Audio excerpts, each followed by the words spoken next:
안녕하세요. 아들 덕에 어깨 쭉 펴고 사는 60대 아빠 박천호라고 합니다. 예전엔 부모 잘 만나 호강한다고들 했죠. 하지만 전 이젠 말이 좀 바뀌어야 한다고 생각합니다. 바로 자식 잘 만나 호강한다고요.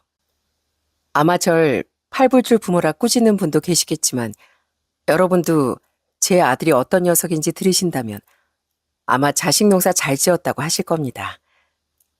조금 쑥스럽지만 이렇게까지 제게 자식 자랑인 이유를 말씀드릴게요. 우선 전 한국 사회가 참 격동의 시기였던 때 태어났습니다.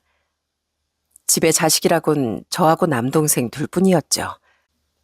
하지만 한량 중에 한량이었던 제 아버진 당신 자식들도 제대로 건사하지 못하셨습니다. 그 때문에 어머니가 정말 고생이 많으셨죠. 여보, 집에 쌀 떨어진 지가 언젠데 얼마 남지도 않은 보리쌀마저 다 가져가면 어떡해요. 애들 다 굶겨 죽이려고 그래요? 이건 놔. 남편이 밖에서 큰일 좀 해보겠다는데 어딜 옆에 내가 이래라 저래라야. 기다려봐.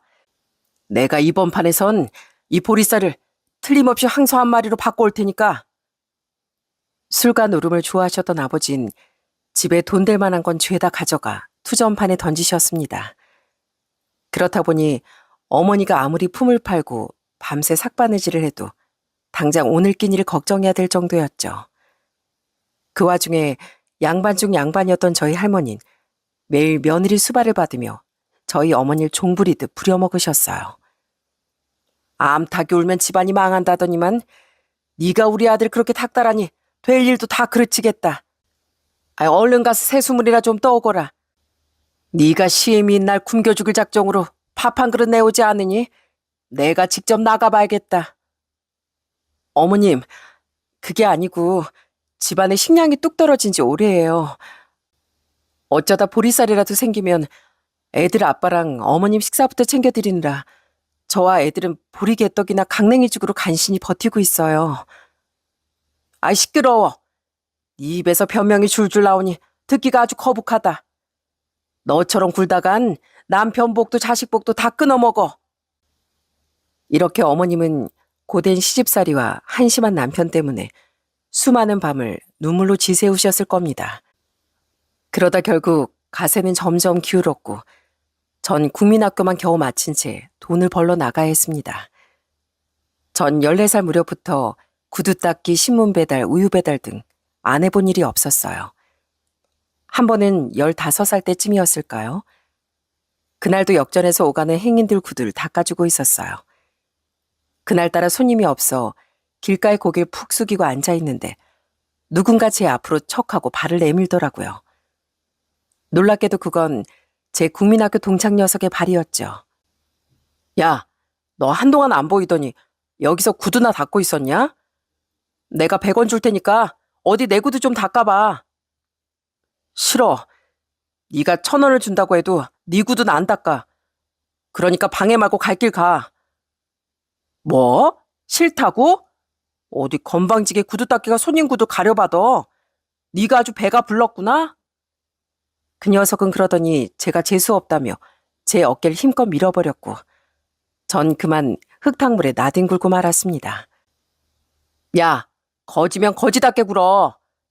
너희 아버지 투전판에서 한 푼만 꺼달라고 동냥하고 다닌다더라.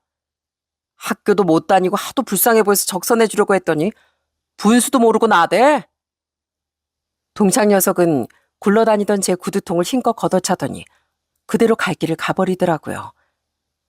전 온몸이 흙투성이가 된 채 창피해서 집에도 못 가고 그 자리에 한참을 주저앉아 있었어요. 제가 해가 다 져서도 집에 돌아오지 않자 어머니는 역전까지 절 찾으러 나오셨더군요.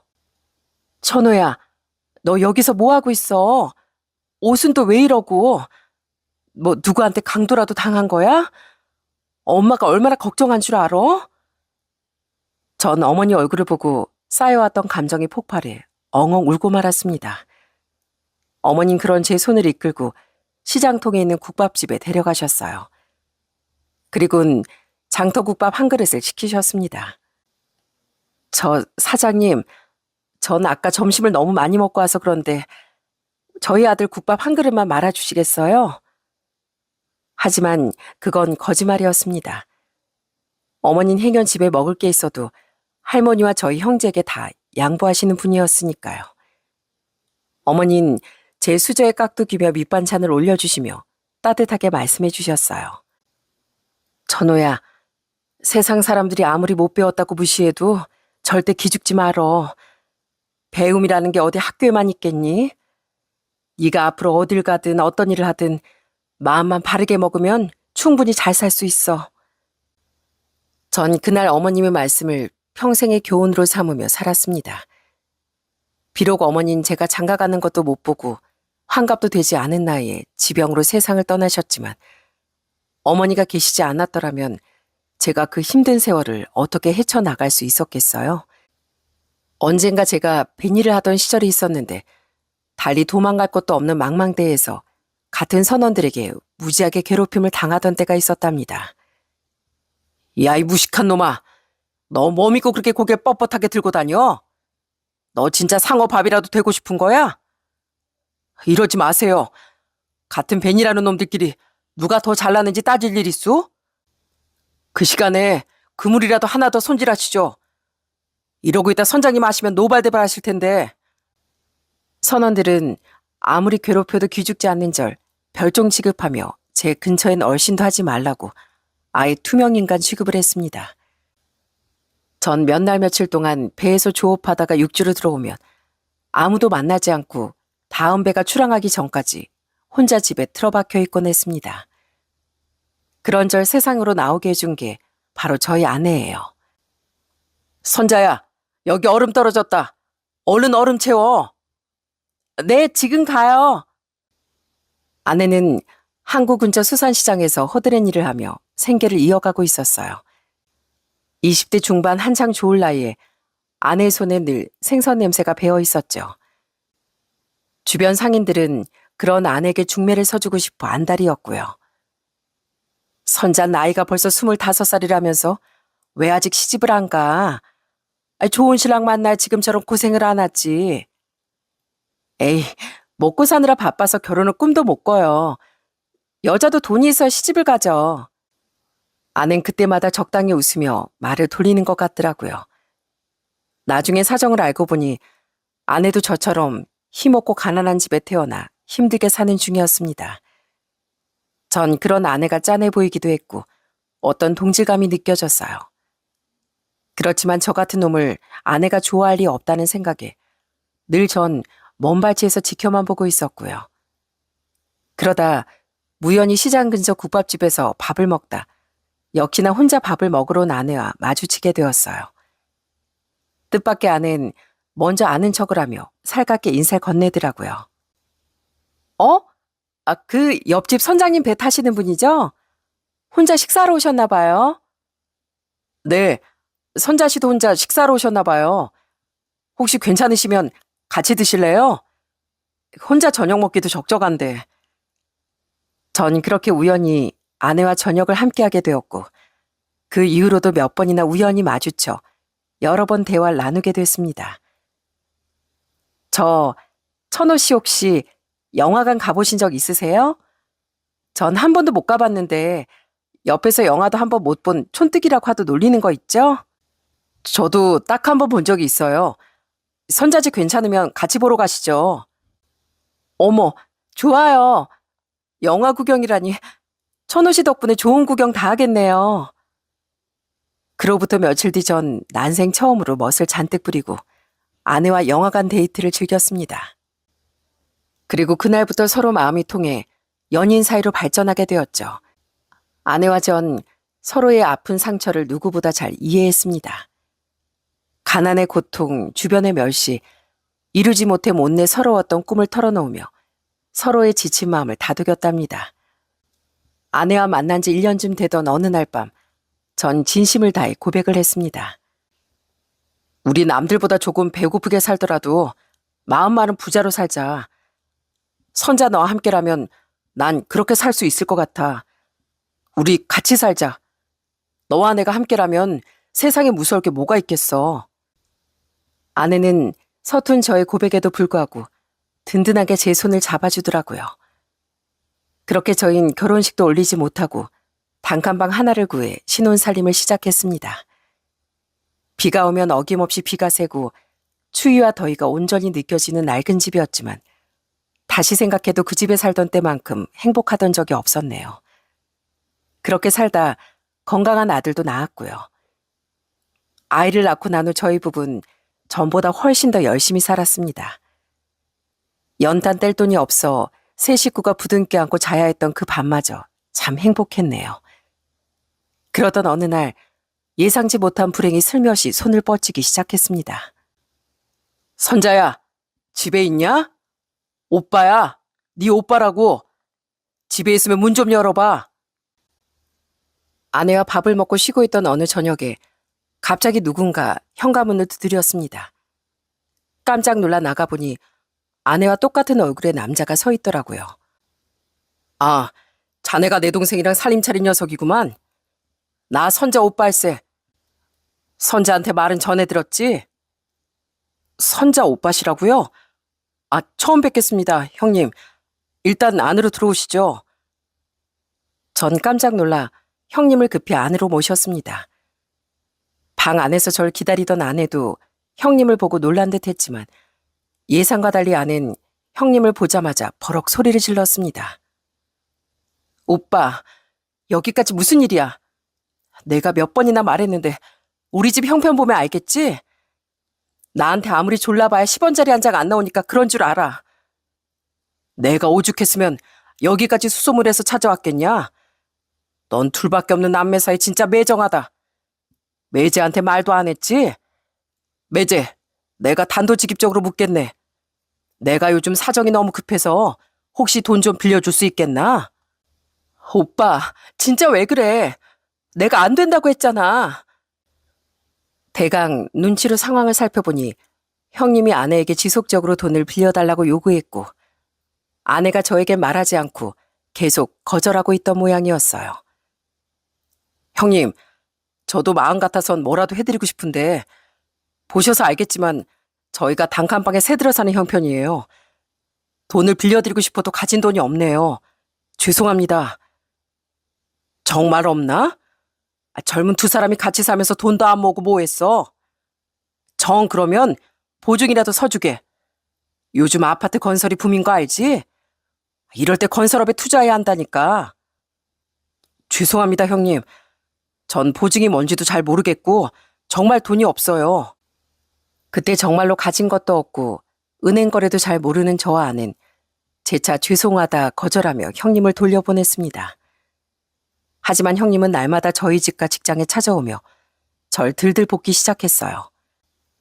제가 처가 사이가 멀어진 건 아마 그때부터인 것 같습니다. 형님, 일하는데 이렇게 찾아오시면 어떡합니까? 사람들이 제가 사채라도 쓴 줄 알고 수군거려요. 제가 보증이 뭔지도 잘 모른다고 말씀드렸잖아요. 자네가 자세히 알 것도 없다니까. 그냥 내가 주는 서류에 사인만 해. 그럼 간단히 끝나는 건데 왜 이렇게 사람 피를 말리나? 이렇게 절 괴롭히는 건 형님뿐만이 아니었습니다.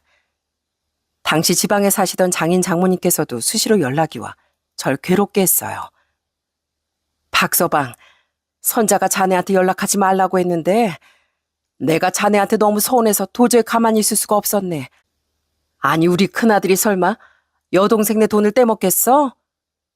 그거 서명 몇 번 하면 끝이라는데 가족끼리 정말 이럴 건가?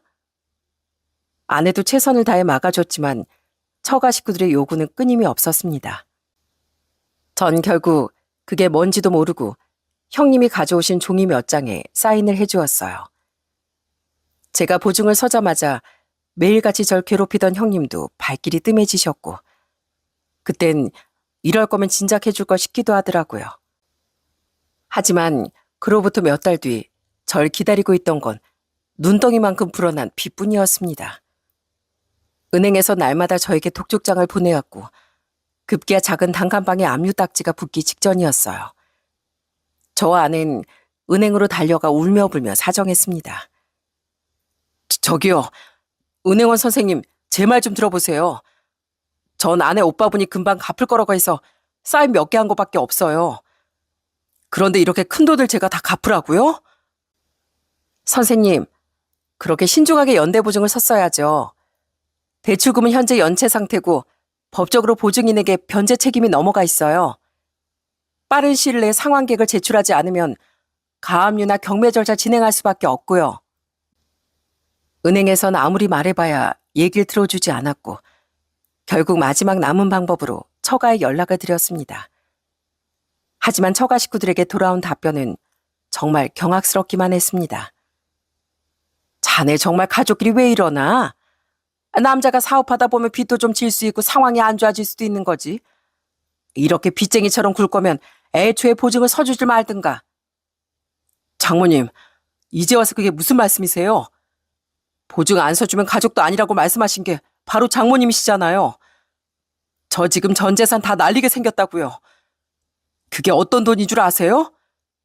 저 목숨 걸고 원양어선까지 타고 번 돈이에요. 집사람도 수산시장에서 생선 내장 손질해 가면서 힘들게 번 돈이라고요. 아이고, 아이 세상에 쉽게 버는 돈이 어디 있어?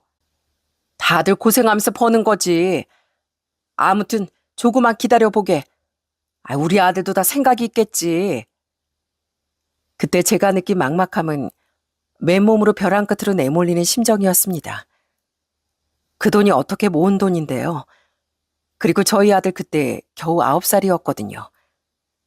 전 그때 스트레스가 극에 달했고 생전 말싸움 한 번 한 적이 없던 아내와도 날마다 큰 싸움을 했습니다. 당신 오빠 어디 있는 줄 알지? 내가 그 돈 전부 달라는 소리는 안 할 테니까 제발 형님 어디 계신지만 알려줘. 우리 이러다 전 재산 다 날리고 길거리에 나앉는다고. 여보, 진짜 미안해. 근데 나도 오빠가 어디 있는 줄 몰라. 이제 친정 부모님도 내 전화를 안 받으셔. 정말 미안해. 나도 죽을 힘을 다해 오빠를 찾아보고 있어. 그놈의 미안하다는 소리 좀 그만해. 미안하다고만 하면 끝이야? 앞으로 우리 앤 무슨 돈으로 먹이고 입히고 학교 보낼 건데 내가 내 자식만큼은 무식하다는 소리 안 듣게 하려고 얼마나 악착같이 돈을 모았는데 그걸 한순간에 날려. 사실 아내에게 아무 잘못이 없다는 걸 알고 있었습니다. 하지만 그렇게라도 화내지 않으면 속이 뻥 터져버릴 것 같았어요. 저희는 결국 형님을 찾지 못했고 그동안 모은 모든 재산, 알량한 집 보증금마저 은행에 압류당하고 말았습니다. 38년간 꿈꿔왔던 제 모든 것이 한순간에 무너지는 순간이었죠. 저흰 주변 상인들에게 어렵사리 부탁을 드려 다시 사글세 방을 구했습니다. 화장실도 없는 학고방이었죠. 그때 다음해면 초등학교 3학년에 올라가야 했던 저희 아들은 다 무너져가는 집이 창피하다고 매일같이 울었죠. 그런 아들을 보며 저도 속으로 참 많이 울었습니다. 여보, 지금이라도 솔직하게 말해주면 안 돼? 어차피 모든 재산 다 뺏긴 거 형님한테 독촉은 안 할게. 그냥 형님이 잘 살아계셨는지만 알고 싶어. 미안해. 나 진짜로 몰라, 여보. 나도 정말 알고 싶어. 다 내 잘못이야. 내가 무슨 수가 있어도 말렸어야 했는데. 그쯤 되자 전 아내 역시 처가 식구들과 한통속이라고 생각했어요. 아내가 아무리 제 앞에서 미안하다고 무릎을 꿇고 빌어도 분노와 실망은 전혀 가라앉지 않았습니다. 그렇게 이만 부득부득 깔며 지내던 중 지인이 형님을 부산에서 봤다는 소리를 듣게 되었어요. 전 그 즉시 형님이 계시다는 부산으로 달려갔습니다. 부산으로 가면서도 형님이 저처럼 괴로워하고 있겠지, 밥도 못 드시고 계시겠지, 그렇게 생각했죠. 하지만 부산에서 만난 형님은 너무나 멀쩡해 보이더라고요.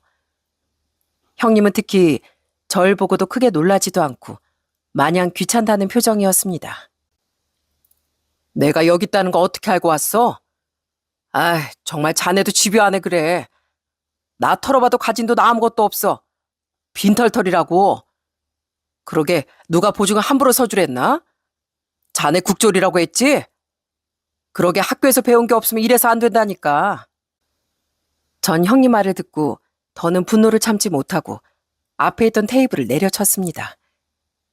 제가 눈에 핏대가 선 채로 살벌한 기세로 노려보니 형님은 그제야 변명을 하더라고요.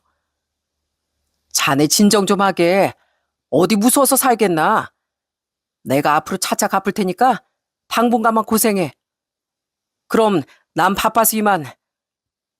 형님은 그대로 줄행랑을 치고 말았습니다. 형님을 찾아 부산까지 내려간 소득이 아무것도 없었죠.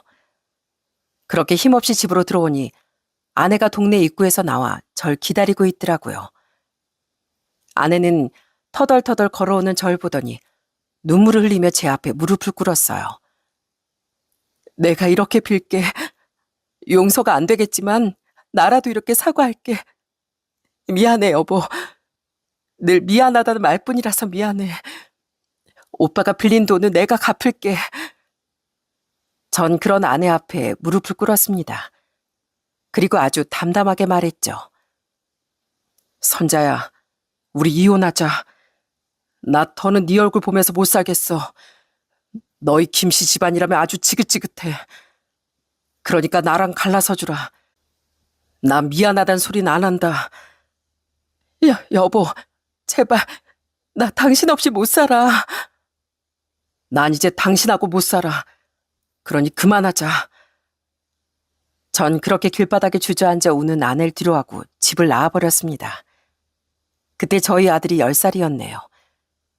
마음 같아선 아들도 함께 데려오고 싶었지만 아이가 아직 어려 엄마 손길이 더 필요할 것 같았고 무엇보다 아내에게 아이마저 없으면 그건 너무 가혹한 일이 될 것 같더라고요. 전 그렇게 결혼 12년 만에 아내와 이혼을 하게 되었어요. 아내와 완전히 갈라서던 날 아들이 제 옷소매를 잡고 물었습니다. 아빠, 어디가? 또 배 타러 가는 거야? 지금 가면 언제 오는데? 근데 엄만 왜 맨날 울어? 박명우, 씩씩한 우리 아들, 아빠 말 잘 들어? 이제 엄마를 지킬 사람은 우리 아들이야. 엄마 말씀 잘 듣고 씩씩하게 잘 클 수 있지? 이 아빠는 이제 한 발짝 뒤에서 우리 아들을 지켜보고 있을 거야. 그러니까 잠시 떨어져 지내도 너무 걱정하지 마. 무슨 일 있으면 아빠한테 언제든 전화하고. 그렇게 아내와 갈라선 이후에도 전 두 사람의 생활비와 아들의 학비를 계속 보내주었어요. 제 아들에겐 못 배운 서름을 알게 하고 싶지 않았으니까요. 그리고 아내와 아예 연을 끊고 살지도 못했습니다. 아들 입학식이나 졸업식, 그리고 가끔 생일날엔 같이 모여 밥을 먹기도 했으니까요. 여보, 잘 지내지? 살이 왜 이렇게 빠졌어? 밥은 잘 챙겨 먹는 거야? 날 추워지는데 따뜻하게 좀 입고 다녀. 당신 걱정이나 해. 맨날 명우밥만 챙겨주지 말고 당신도 좀 든든하게 먹고. 그럼 나 간다. 명우야, 아빠 간다. 무슨 일 있으면 연락하고. 아유, 아빠 여기까지 오셨는데 하루라도 자고 가시지. 알겠어요. 다음 달 아빠 생신날도 또 다 같이 보는 거죠? 그때는 꼭 하루라도 주무시고 가세요. 아들은 고등학생이 되고 훌쩍 자라자 은근히 아내와 재결합을 바라는 것 같더라고요. 가끔 아내가 저만 두고 자리를 비우기도 하고요. 아들이 대학에 갔을 무렵엔 저와 소주 한 잔을 하자더니 이런 말까지 하더군요. 아빠, 제가 아빠 심정을 모르는 건 아닌데 이제 그만 엄마 좀 용서해 주시면 안 돼요? 엄마가 얼마나 지고지순하게 아버지만 바라보고 계신지 아시잖아요. 됐어, 임마. 너네 애비한테 못하는 말이었구나. 어른들 문제는 어른들이 알아서 해. 아빠, 저도 이제 어른이에요. 저도 이제 제 의견을 당당히 말할 때가 됐다고요. 어느새 훌쩍 자란 아들은 이젠 어른의 눈으로 절 똑바로 바라보았습니다. 아들이 그렇게까지 말하자 솔직히 저도 마음이 흔들리는 건 어쩔 수 없었습니다. 때마침 그 당시 제가 더는 몸쓰는 일은 적고 수산시장에서 장사하려고 자리를 보러 다니고 있었거든요. 아내가 젊었을 적부터 수산시장에서 일한 경력이 있으니 그때 정말 큰 도움을 주었어요. 그 무렵엔 아들 없이도 저희들이 종종 만나 일 얘기도 하고 사는 얘기도 하곤 했죠. 당신 그 옷은 뭐야? 시장 오면서 무슨 원피스를 입었어? 젊은 아가씨도 아니고. 아유, 나도 입기 싫었는데 명우가 하도 입고 나가라고 난리여서 억지로 입은 거네요.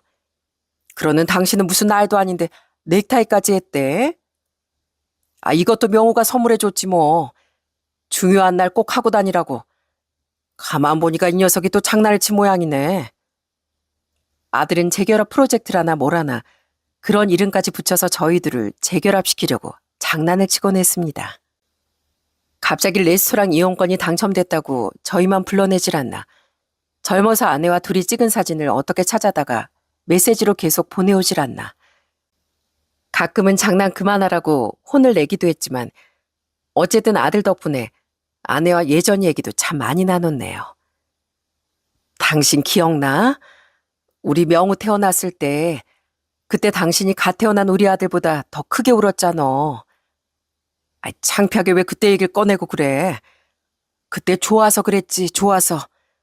사랑하는 여자랑 처달 낳았는데 얼마나 좋았겠어? 그때가 진짜 좋긴 했지.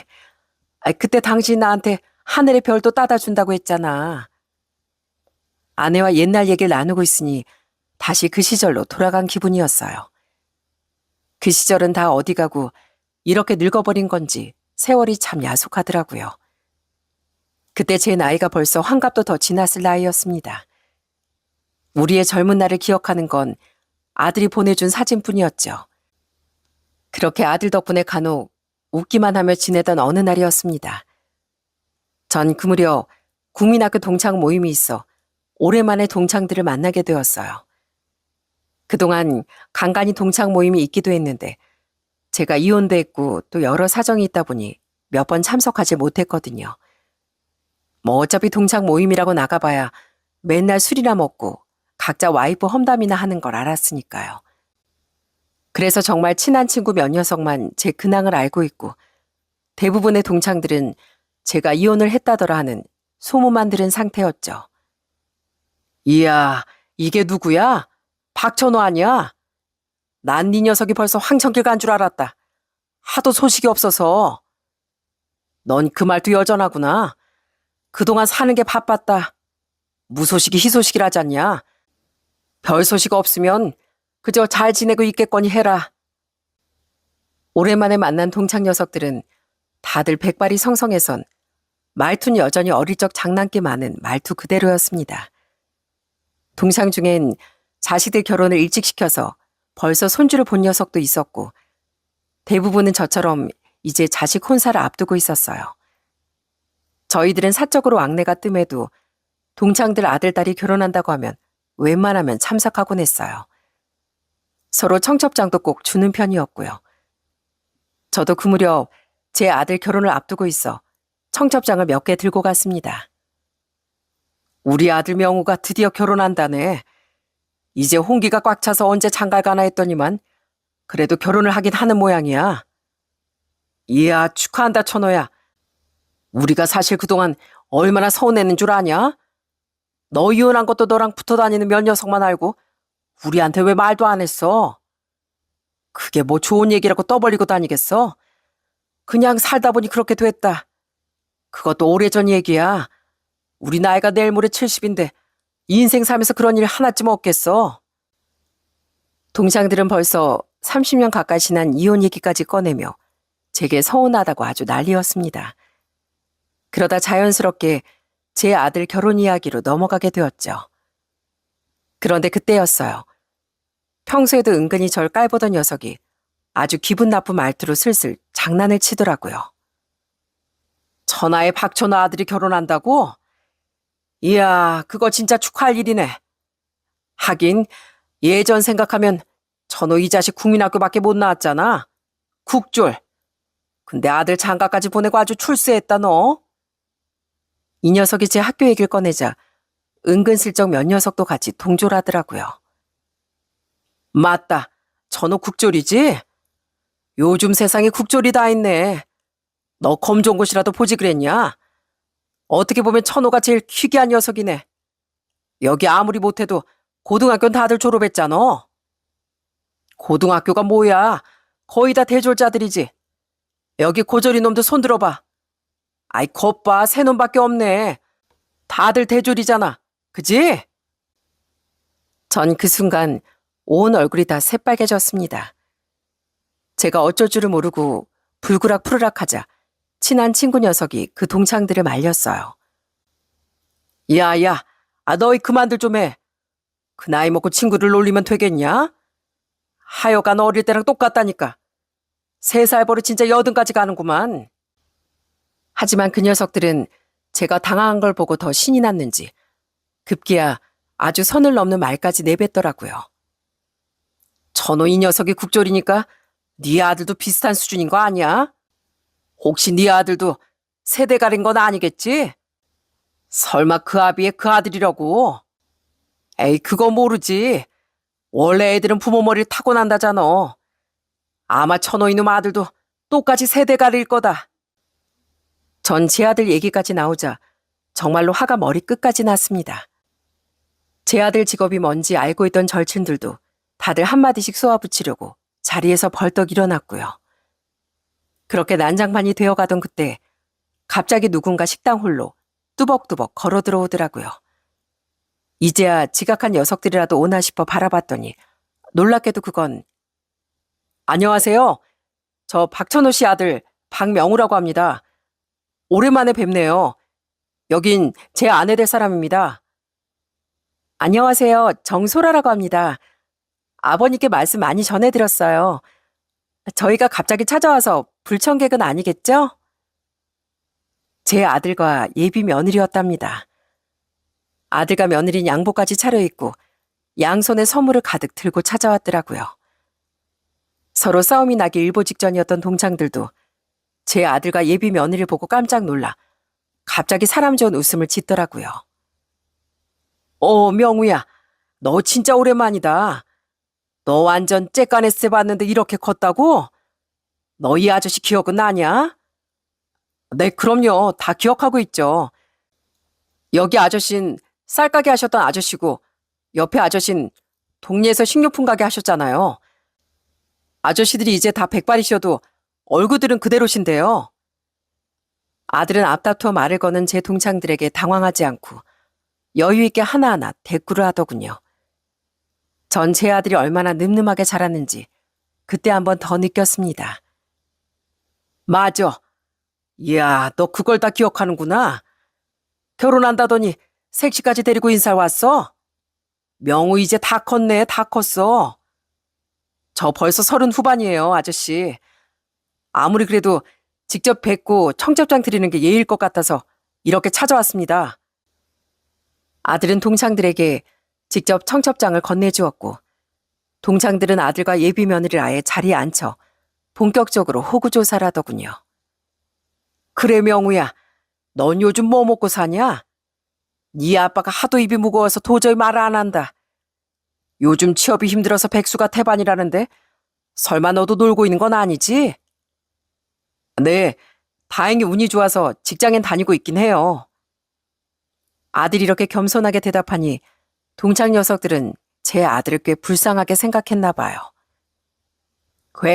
괜찮아. 요즘 직업에 귀천이 어딨냐? 그래서 너 어디 다니는데? 어디 중소기업이야?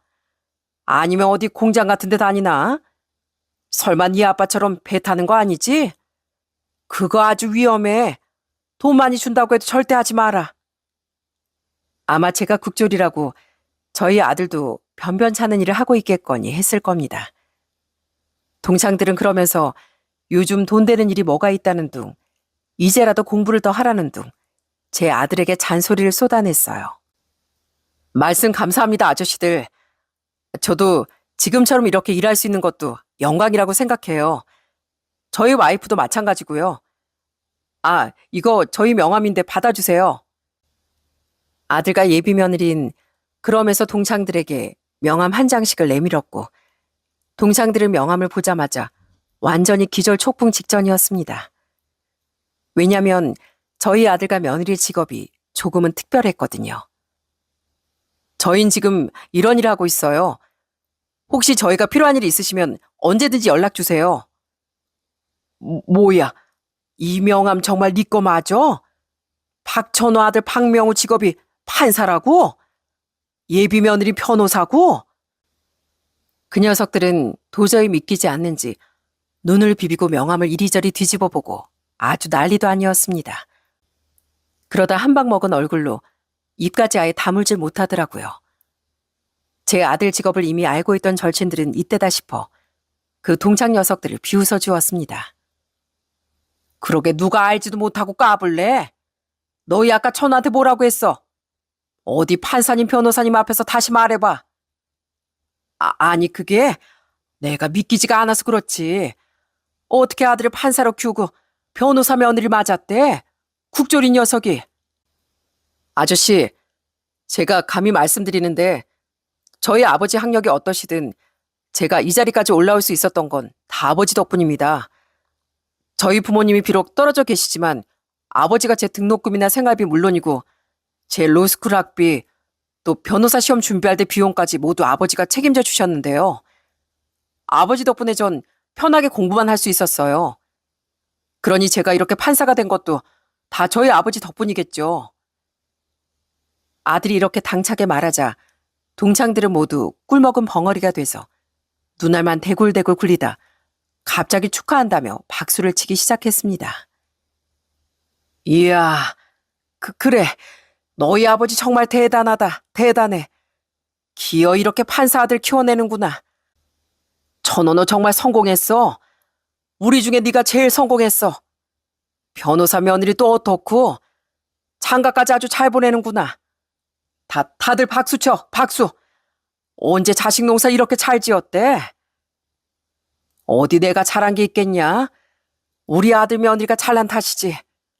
그건 그렇고 윤식이 네 아들은 뭐하냐? 천호야, 묻지 마라. 윤식이 큰아들 지금 직장 짜리고 백수란다. 백수. 지금 아주 아들 뒷바라지 하느라 허리가 휜댄다. 절친 녀석 이렇게 얘기하자 아까까지 저보고 세대갈이라고 놀리던 윤식이 녀석 얼굴이 아주 새빨갛게 달아올랐습니다. 저는 조금 신이 나서 다른 동창 녀석에게도 물었어요. 윤식이 아들이 그렇게 됐어? 아휴, 어쩜 좋냐.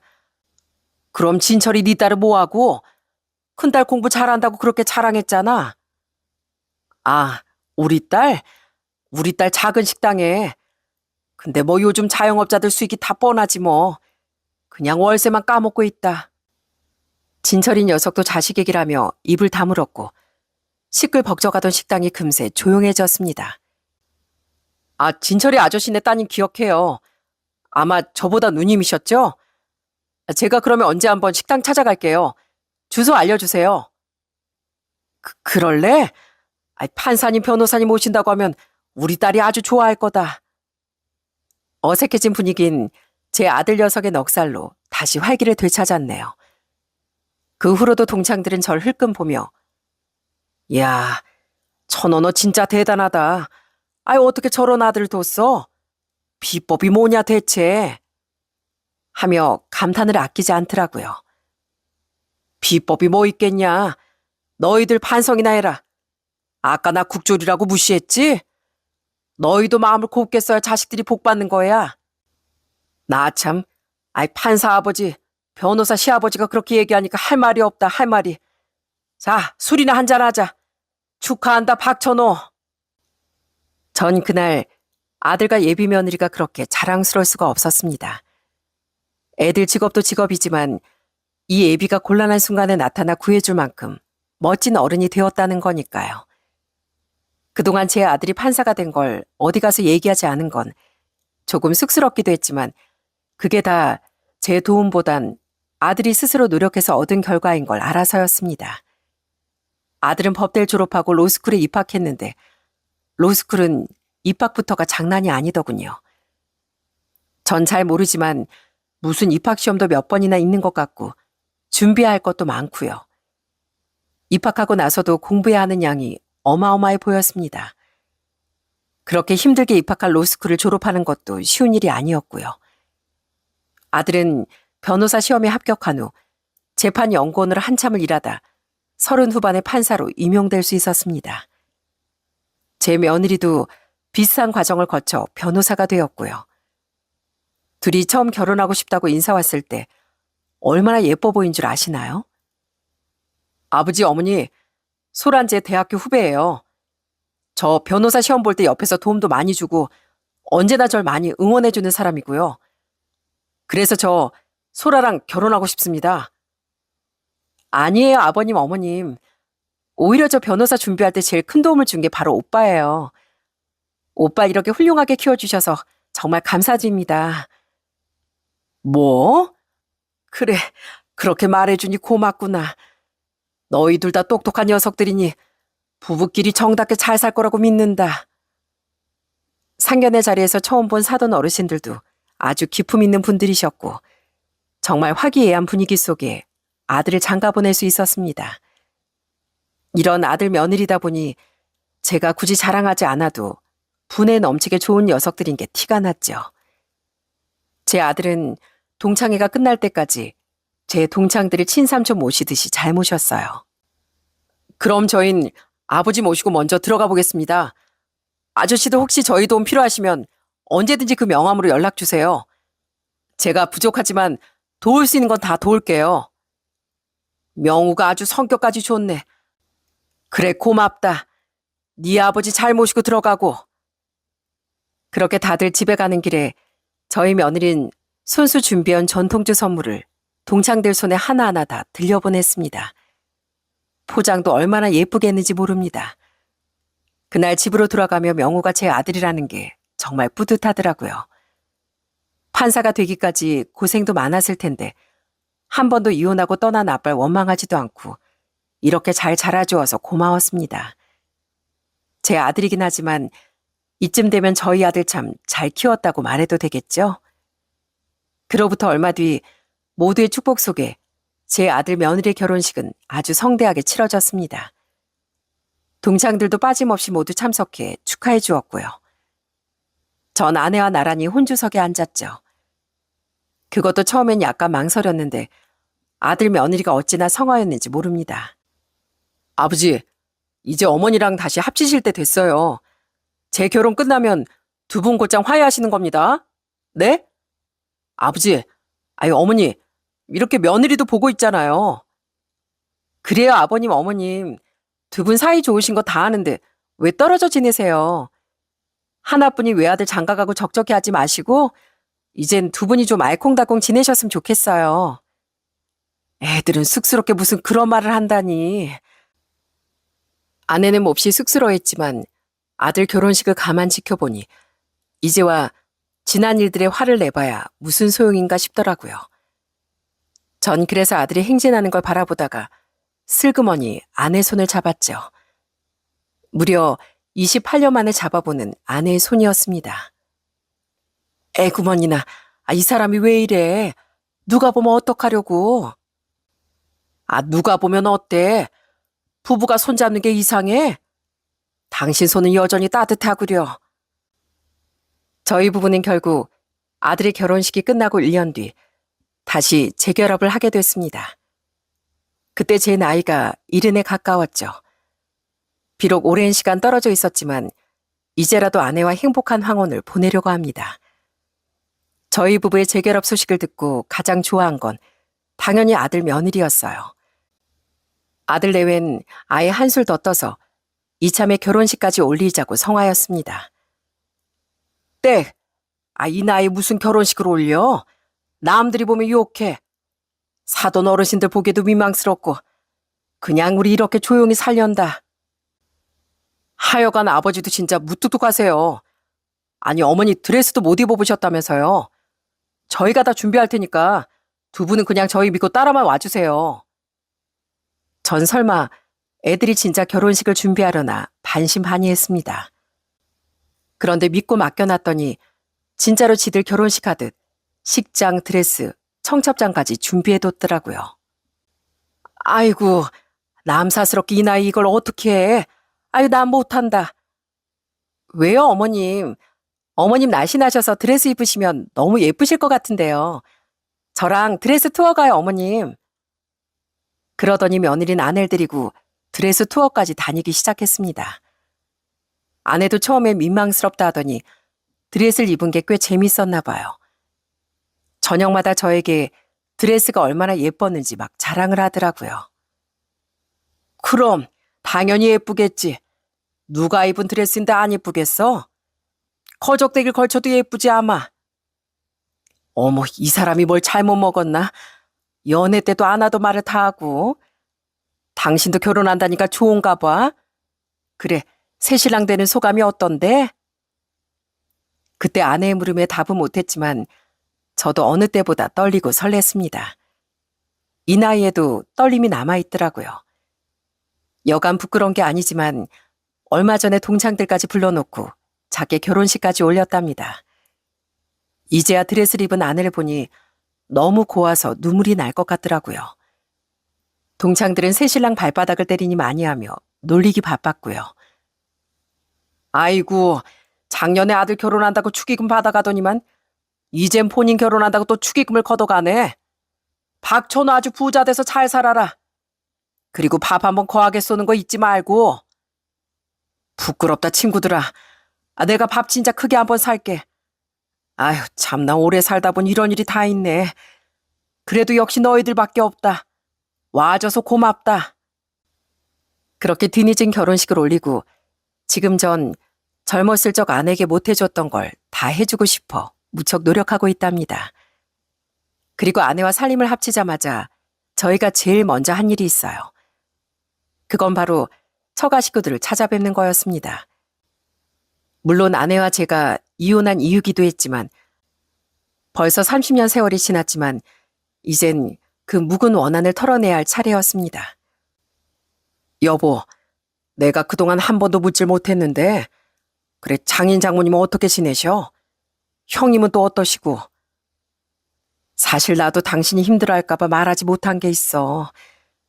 우리 오빠 이미 15년 전에 세상을 떠났어. 젊었을 적에 사업한다고 이 사람 저 사람한테 원한을 많이 사더니 정작 오빠가 아플 때 아무도 돌봐주지 않아서 혼자 지내다 쓸쓸하게 갔대. 아버지도 노안으로 세상을 떠나셨고 다행히 엄마는 아직 건강히 계셔. 아휴, 내가 너무 늦었어.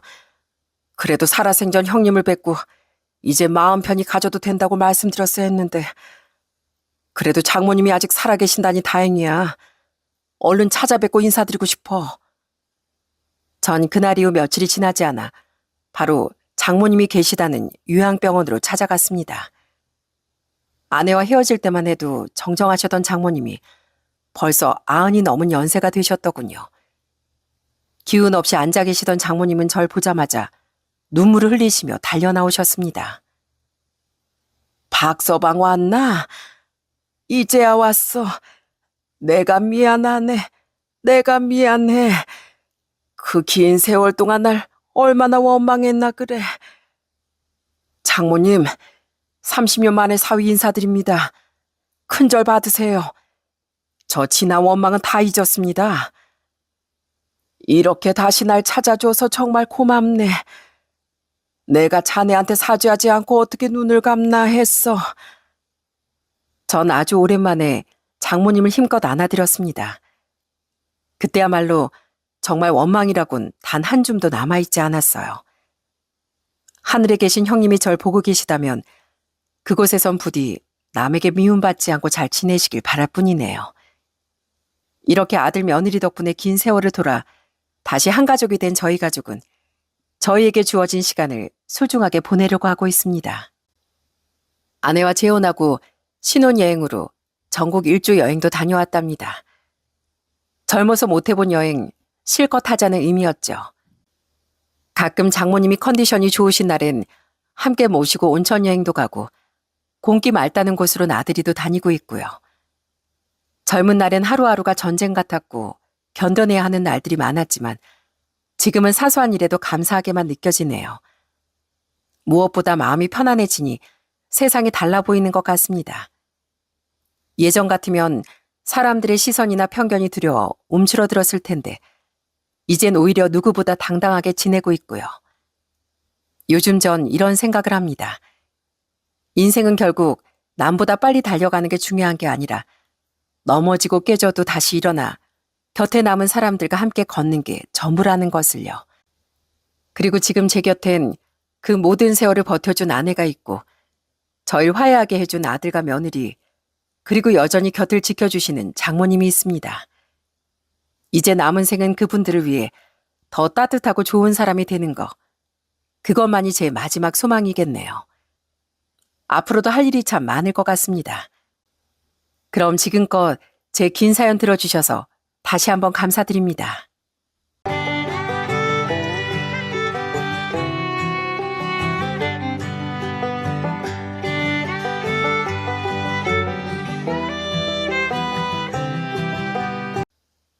안녕하세요. 친구 따라 강남 가고 싶어 했던 남편을 아예 저 멀리 치워버린 30대 박보이라고 합니다. 인생을 살다 보면 선택의 갈림길에 설 때가 있습니다.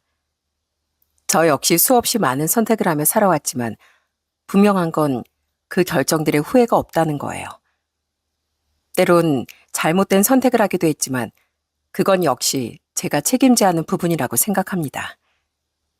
저희 남편 역시 가정이냐 성공이냐 하는 기로에서 많은 고민을 했을 겁니다.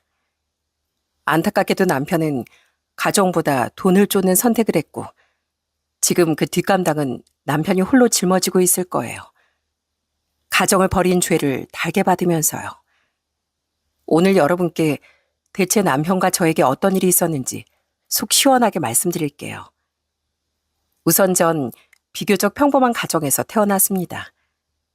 부모님께선 도배 일을 하셨는데 두 분이 종일 같이 일하시면서도 큰 싸움 한 번 없는 인고 부부셨거든요. 엄마, 아빠랑 일터에서도 종일 같이 있고 집에 와서도 붙어 있으면 조금 지겹지 않아요? 다른 사람들은 안 싸우려고 주말 부부까지 한다던데요. 글쎄다, 나 네 아빠가 없으면 오히려 허전하던데. 결혼한 이후로 항상 같이 있는 게 더 익숙해서 그런가? 물론 가끔은 의견 다툼을 벌이기도 하시는 평범한 부부였지만 전 오히려 그 모습이 더 좋아 보였어요. 가끔 싸우는 일이 있더라도 함께 있는 게 당연한 부모님이 참 좋았습니다. 당신 뭐 먹고 싶은 거 없어? 저번에 육회 먹고 싶다고 그러지 않았나? 아까 나한테 서운하다고 화까지 내더니 이제 와서 미안한 모양이네. 육회는 당신이 좋아하지. 근데 나도 당신한테 미안하니까 오늘은 애들 데리고 외식이나 가던가. 집안 분위기가 이렇다 보니 저도 2살 차이 친오빠랑 사이가 참 좋았습니다.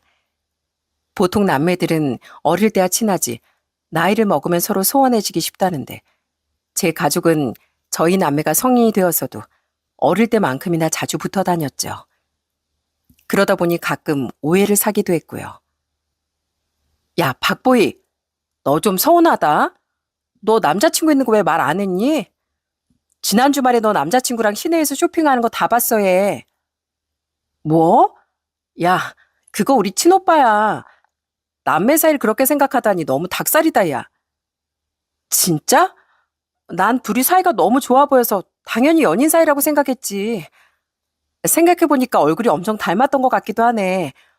미안해 보이야. 그런 오해를 받을 때마다 장난 섞인 짜증을 부리기도 했지만 그래도 남매 사이가 좋아 보인다는 말처럼 들려 내심 나쁘지 않았습니다. 저희 남매는 각자가 애인이 있을 때도 다 함께 밥을 먹고 잘 어울려 지냈어요. 저희 오빠는 특히 남자 보는 눈이 아주 매서웠거든요. 제가 20대 중반의 남편을 처음 만났는데 사귀고 얼마 정도 시간이 흘러 오빠와 저 남편까지 셋이 밥을 먹는 자리가 있었어요. 남편은 소개팅으로 만난 사이였는데 사람 좋아하고 아주 활달한 성격이었어요. 오빠를 처음 만난 자리에서도 형님, 형님 하며 부침성 있게 굴더라고요. 형님, 오늘 점심 식사만 하는 것도 참 아쉬운데 다음엔 술 한잔 하시죠. 제가 분위기 좋은 곳으로 모실게요. 오빠도 잔뜩 신이 난 남편을 잘 맞춰주는 듯 했습니다. 하지만 남편이 잠깐 화장실을 갔을 때 제게 조심스럽게 말하더군요. 저 친구 술을 너무 좋아하는 것 같은데 잘 지켜보는 게 좋을 것 같다. 술에 빠져 살면 언젠가 한 번은 반드시 사고 친다니까. 에이, 오빠, 아니야. 저 사람이 오빠한테 잘 보이고 싶어서 그런 거지. 술도 그렇게 많이 안 먹어. 그냥 사람들이랑 어울리는 걸 좋아해서 분위기만 맞춰주는 정도야. 그런 거면 다행인데 그래도 잘 지켜보는 게 좋겠어. 전 그때만 해도 오빠의 오해를 얼른 풀어주고 싶었습니다. 연애할 때만 해도 남편이 술로 속을 썩이는 일이 단 한 번도 없었으니까요. 약간 차분한 성격인 전 오히려 활발하고 사교적인 남편의 모습에 배울 점이 많다고 생각했습니다. 전 정말 전적으로 남편을 믿고 있었어요. 보이야, 형님이 날 어떻게 보신 것 같아? 내가 말이 좀 많았나? 아니면 너무 부산스러웠나? 혹시 형님이 안 좋게 보셨으면 어떡하지? 내가 외동아들로 자라서 형님들 엄청 좋아하거든. 걱정하지 마. 우리 오빠도 재밌게 놀다 갔으니까. 당신 성격이 참 밝은 것 같다고 좋아했어. 진짜? 다행이다. 다음에 정말 형님이랑 술 한잔 해야겠어. 형님 주종이 어떻게 되시지? 맥주, 소주? 아니면 와인 마실까? 남편의 말처럼 남편은 외동으로 자란 탓에 동성 친구들이나 형들을 참 좋아했습니다. 시부모님은 포도 농장을 크게 운영하셨는데 농장 일이 너무 바쁘셔서 어릴 적 남편의 친구는 나무에 주렁주렁 달린 포도밖에 없었대요. 그러다 고등학교 때 좋은 친구가 생겨 매일 포도알만 새던 외로운 시절을 벗어날 수 있었다고 하더라고요. 남편의 절친은 정호라는 친구였는데 저도 연애 때부터 종종 어울리기도 했습니다. 둘은 학창 시절부터 친구여서 그런지 가끔은 저보다 훨씬 가까워 보였습니다. 보이야, 우리 결혼식 때 정호한테 축사해달라고 할까? 아니면 축가? 아니다. 그러면 눈물 나서 안 될 것 같아. 결혼식 때 신랑이 울면 좀 이상하게 보일 거 아니야. 당신한테 제일 소중한 친구인데 축사 부탁하면 좋을 것 같아.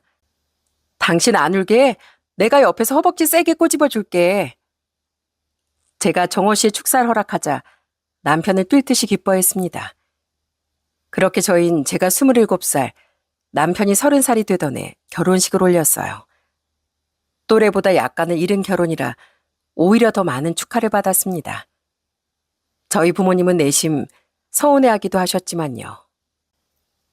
엄만 우리 딸이 세상을 더 즐기고 결혼 전에 할 것도 다 끝내고 결혼하길 바랬는데 이 서방이 그렇게 좋다니 어쩌겠니. 이왕 이렇게 일찍 결혼한 거 아들, 딸 많이 낳고 행복하게 살아 우리 딸. 물론 저희 시댁에선 외아들을 빨리 장가 보낸 걸 무척 기뻐하셨고요. 제 남편은 얼굴도 성격도 시부와 많이 닮았는데 두 사람 모두 화통하고 시원시원한 성격이었어요. 시부는 결혼을 준비할 때 아무것도 따지지 않으시고 당시 3억쯤 하던 아파트를 해주셨습니다. 지금 시세로 따지면 한 5억쯤 되는 아파트였습니다. 하나뿐이 내 아들 결혼한다는데 집 한 채는 당연히 해줘야지. 이 정도면 신혼집으로 쓰기 나쁘지 않을 거다. 이 집을 미천 삼아서 너희들이 알콩달콩 잘 살아보거라. 감사합니다, 아버님. 저도 앞으로 며느리로서 아버님 어머니께 좋은 며느리가 될게요. 이렇게 화끈한 성격의 시부 덕분에 결혼 이후 가끔 포도농장에 나가 일손을 보태는 것마저도 참 재밌더라고요. 아버님, 포도 이렇게 따는 거 맞나요? 저 이만큼이나 땄어요. 아이고, 그렇게 따면 포도 알맹이 다 떨어진다. 그 포도는 우리 며느리 다 먹고 가거라. 시부는 농사일에 서툰 절 놀리시면서도 꼬박꼬박 일당이라며 흰 봉투에 용돈을 넣어주셨어요. 제가 일한 것보다 훨씬 두둑하게 일당을 쳐주셨죠. 저는 그 재미가 또 쏠쏠해 가끔 새참도 차려다 드리며 열심히 농장 일을 도왔답니다. 어머님, 제가 국수 삶아 왔어요. 새참 좀 드시고 하세요. 우리 며느리 덕에 올해 농사일이 술술 풀리는 것 같네. 고맙다. 잘 먹을게. 그래도 다음부턴 괜히 부엌일 하지 마. 내가 할 테니까. 우리 며느린 와서 포도나 실컷 먹고 가면 된다. 딸이 없던 시댁에서 전 막내딸 노릇을 톡톡히 하며 많은 사랑을 받았습니다. 남편과 사이도 당연히 좋았고요. 남편은 성실하게 직장 생활을 했고 저도 제 일을 열심히 하며 살았습니다. 그렇게 행복하게만 지내다 보니 결혼 2년 차에 쌍둥이 아들들까지 낳은 거 있죠? 우리 며느리가 복덩인 건 알았지만 어떻게 아들 쌍둥이까지 안겨주냐? 장하다 장해. 쌍둥이는 2배가 아니라 4배, 8배는 힘들다고 하니 항상 몸조리 잘하고 건강에 특별히 신경 써야 한다. 알겠지? 시부는 기쁨을 감추지 못하며 손주들을 번쩍 안아 올리셨고 시모 역시 손주들 곁을 떠날 줄을 모르셨습니다. 시댁 식구 모두가 절 더욱 귀하게 여기며 복덩이 며느리라고 불러주었죠. 그때만 해도 제 앞날이 그저 꽃길일 거라 믿어 의심치 않았습니다. 저희 친정에서도 쌍둥이 아들들을 서로 돌봐주겠다고 성화였죠. 도준아, 도영아, 외삼촌한테 와봐. 삼촌이 장난감도 사왔는데 이거 갖고 싶지? 너네 애들한테 벌써 물량공세라면 어쩌니? 그러지 말고 외할머니한테 오세요. 이 할미가 밥도 주고 기저귀도 갈아줬지? 엄마 오빤 쌍둥이들에게 선택을 받으려고 갖은 유혹을 해댔지만 쌍둥이들은 금세 남편에게 기어가곤 했습니다. 확실히 남자애들이라 그런지 몸으로 놀아주는 아빠를 좋아하더라고요. 와, 둘 다 아빠한테 왔네. 역시 아빠가 최고지? 장모님, 이러 어쩌죠? 애들이 아주 아빠 껌딱지들이라서요. 형님, 설마 서운해 하시는 거 아니죠? 서운해, 아주 서운해. 그래도 매제가 육아를 아주 잘하는 모양이야. 애들이 아빠한테만 가는 거 보면. 그거야 당연하죠. 저 회사가 있을 때 집사람 혼자 쌍둥이를 본다고 고생이 많은데 퇴근하고 나면 당연히 제가 전담해야죠. 그지 여보? 남편은 정말 가정적인 사람이었습니다. 그래서 그런 남편을 믿고 전 결혼 5년 차에 딸아이를 하나 더 낳게 되었죠.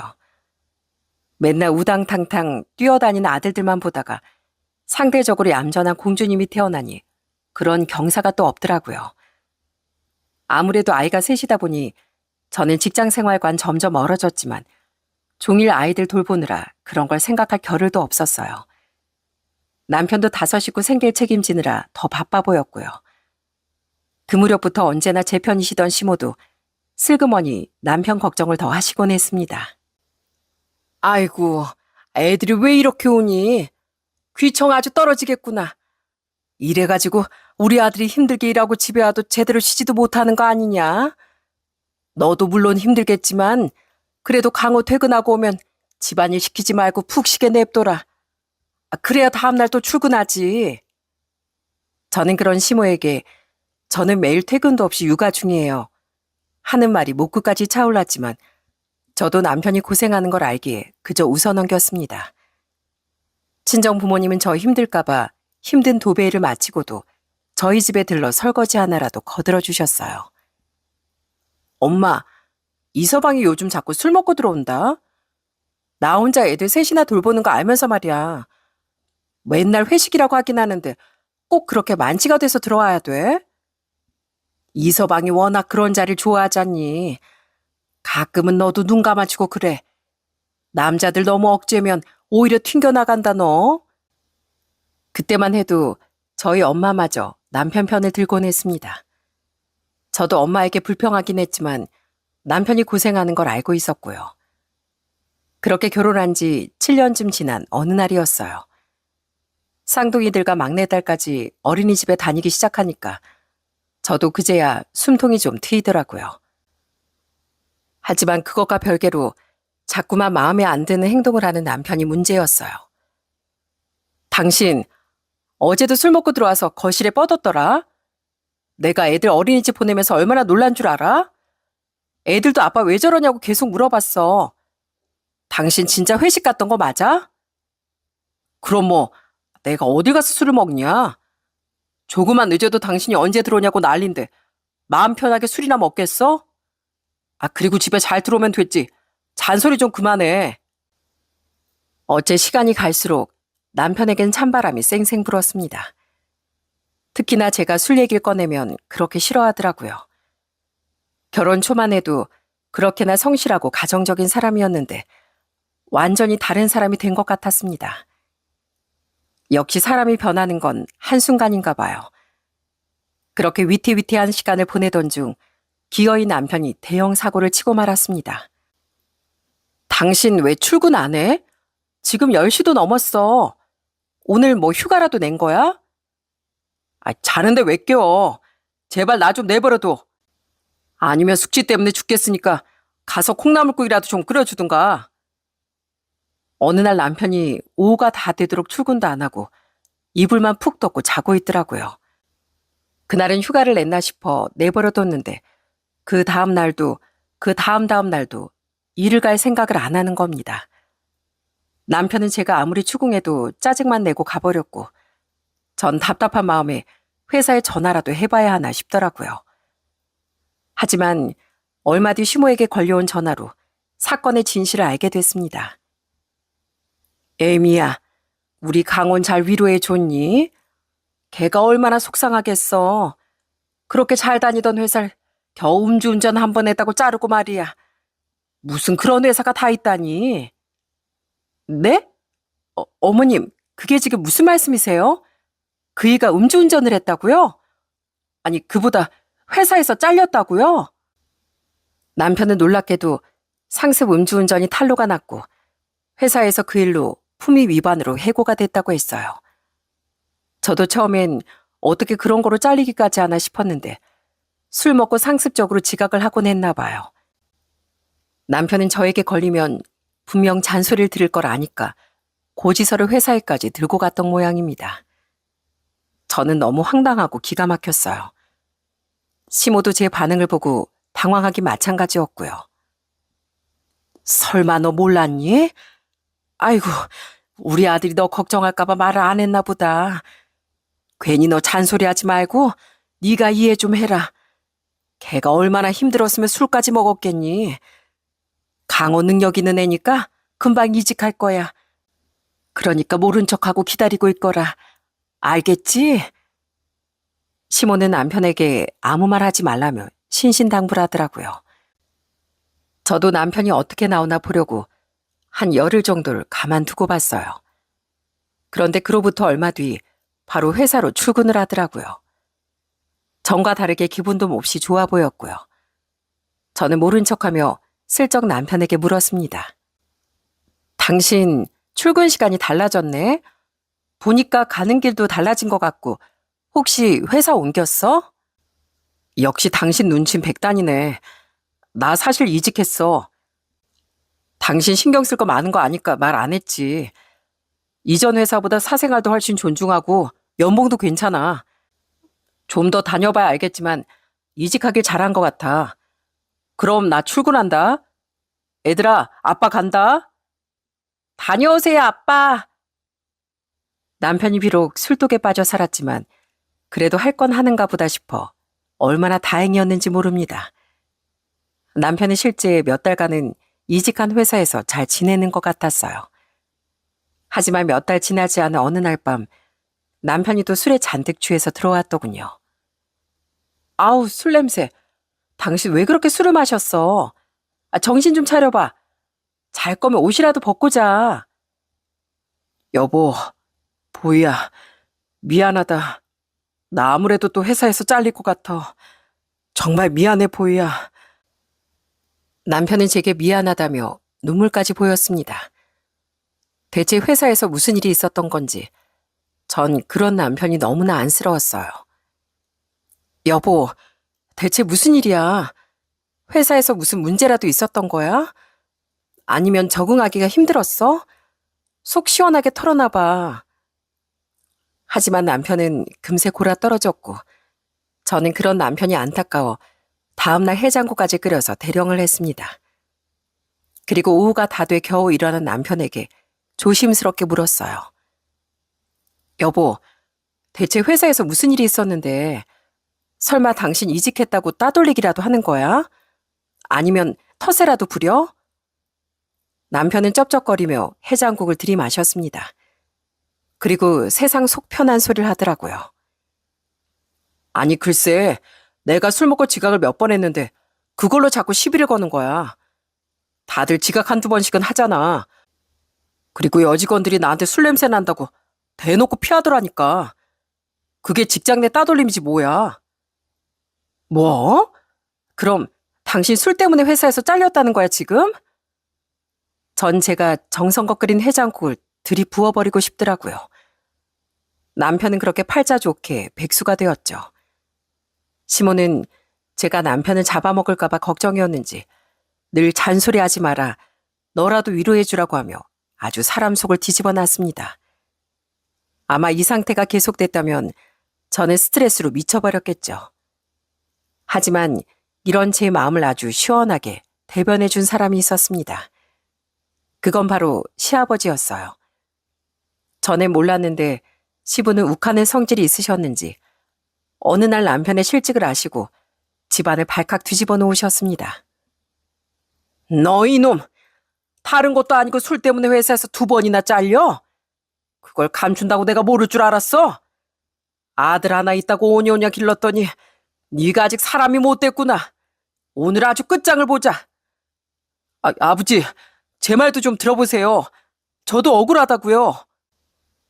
새아이의 아빠이자 곧 40이 되어가던 남편은 그날 시부에게 쥐잡듯이 혼쭐이 났습니다.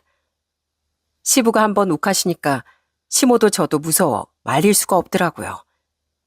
남편은 그 나이에 시부에게 맞곤 훌쩍훌쩍 울기까지 했고요. 하지만 이날의 일은 남편의 괜한 자격지심만 건드는 일이 되었어요. 이제 보니 남편은 시부의 욱하는 성격까지 그대로 닮았더라고요. 여보, 우리도 애들 데리고 어린이집 방학 때 어디 놀러라도 갈까? 애들이 집에만 있으니까 심심해하는 것 같아. 옆집 보니까 애들 데리고 해외여행 가서 일주일이나 놀고 왔다던데 우리도 어디 바닷가라도 가서. 남편은 제 말이 끝나기도 전에 손에 들고 있던 리모컨을 거의 던지다시피 하며 거칠게 내려놓더라고요. 전 심장이 내려앉을 듯 깜짝 놀랐죠. 에이씨, 지금 옆집 남편이랑 나랑 비교하는 거야? 왜? 난 능력 없어서 그깟 해외여행 한번 못 간다고 욕이라도 했어? 옆집 남편이 좋으면 그 집 가서 살아. 아니, 내 말은 그게 아니잖아. 그냥 우리도 가까운 바다라도 가서 놀고 오자는 말이었어.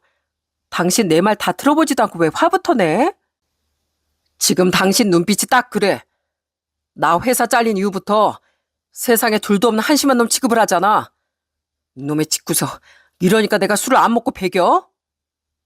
어쩌다 남편의 자존심을 건드리는 날엔 이렇게 눈까지 뒤집어가며 화를 냈고 또 그렇지 않은 날엔 제법 얌전히 집에서 육아에 거들더라고요. 남편이 이렇게 오락가락하니 저도 어느 장단에 맞춰야 할지 모르겠더군요.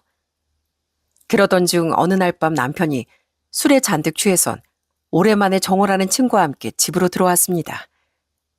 현관문이 열리자마자 술 냄새가 확 퍼져서 전 순간 얼굴을 찌푸렸어요. 여보, 여기 내 친구 정호야. 당신도 오랜만에 보지? 정호가 우리 결혼식 때 축사도 해줬는데 말이야. 재수 씨 오랜만입니다. 강호랑 술 먹다 보니 편하게 집에서 마시자고 해서 이 밤중에 실례하게 됐네요. 이거 애들 간식이에요. 내일 애들 먹이세요. 남편의 친구는 저희 결혼 이후엔 연락이 뜸해져서 한동안 멀리하고 살았습니다. 그런데 둘이 다시 연락이 됐는지 남편이 아주 싱글벙글하며 좋아하더군요. 둘이 무슨 할 얘기가 그렇게 많은지 밤새 구시렁구시렁하며 둘만의 비밀 얘기를 주고받더라고요. 전 알고 싶지도 않아 라면이나 끓여주고 방에 들어와 잤습니다. 그렇게 또 며칠이 지나고 남편이 아침부터 갑자기 서울에 간다며 양복까지 빼입더라고요. 그때 내가 얘기했나? 정호 녀석 서울에서 사업을 크게 한대. 그래서 한동안 연락이 안 됐던 거고 나 놀고 있다는 소리를 듣고 좋은 자리 소개해준대. 남편은 마치 선이라도 보러 가는 사람처럼 꽃단장을 하고 나섰습니다. 그 뒤로도 남편은 날마다 서울에 다녀온다며 아주 신이 나 있었어요. 처음엔 밤늦게 오더라도 당일치기로 다녀오더니 서울행이 잦아질수록 자꾸만 외박을 하더군요. 여보, 나 한 이틀 집에 못 내려갈 것 같아. 정호랑 회사 일이 너무 바쁘네. 애들 잘 부탁하고 난 일 끝나면 바로 내려갈게. 남편은 대체 무슨 일을 하는지 바쁘다며 아예 서울에 눌러 앉았습니다. 처음엔 저도 큰 사업을 하려나 했는데 어쩔 수 없이 점점 의심이 가더라고요. 그래서 가끔 남편이 집에 와 술에 취해 잠들어 있을 때 몰래 주머니도 뒤져봤는데 별달리 의심 갈 만한 건 없었습니다. 그러던 어느 날 저는 자꾸만 피어오르는 의심을 참지 못하고 새벽 2시쯤 남편에게 전화를 걸었습니다. 그 시간엔 애들이 한창 자는 시간이기도 하고 저도 일찍 잠드는 편이라 웬만하면 전화할 걸 시간이 아니었어요.